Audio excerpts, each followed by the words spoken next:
This idea that there's a huge clash between two different worlds is very prominent, and I can see why. They hated one another. There's no doubt that Macron and Le Pen hate one another. But my view is that they are symbiotic. Macron would never be president if Le Pen was not strong and quite fascistic. And Le Pen would never be strong if somebody like Macron was not in government, practicing socialism for the very few, for the ultra-rich, and austerity for the many.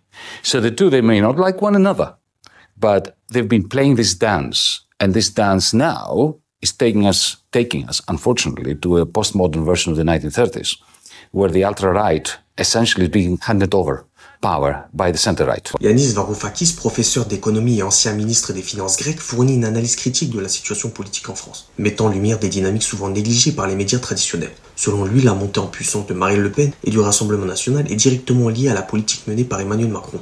Macron, accusé par Varoufakis de pratiquer un socialisme pour les ultra-riches et une austérité pour le plus grand nombre, a créé un climat politique et économique propice à la montée des extrêmes. Cette approche a exacerbé les inégalités sociales, en concentrant les richesses dans les mains d'une élite tout en imposant des mesures d'austérité sur la majorité de la population. Cette double dynamique a alimenté un ressentiment et une colère qui se sont traduits par un soutien accru au discours populiste et nationaliste du RN. Il est bon aussi de rappeler que François Hollande, le prédécesseur de Macron, a également joué un rôle crucial dans cette dynamique. Sous Hollande, les classes populaires ont été déçues par les promesses non tenues et une gouvernance marquée par des scandales personnels, plutôt que des réformes substantielles. Cette déception a affaibli la gauche, traditionnellement vue comme la protectrice des intérêts populaires, laissant un vide politique que le RN a rapidement occupé. Varoufakis évoque une version postmoderne des années 1930 pour décrire la situation actuelle. Cette référence historique suggère une période de crise économique et de montée des extrêmes, où des politiques favorisaient les élites économiques qui ont conduit à des bouleversements politiques majeurs, comme on peut le voir actuellement avec la dissolution de l'Assemblée nationale. En comparant la France contemporaine à cette version, Varoufakis souligne les dangers d'une politique qui alimente les inégalités et ignore les besoins du peuple.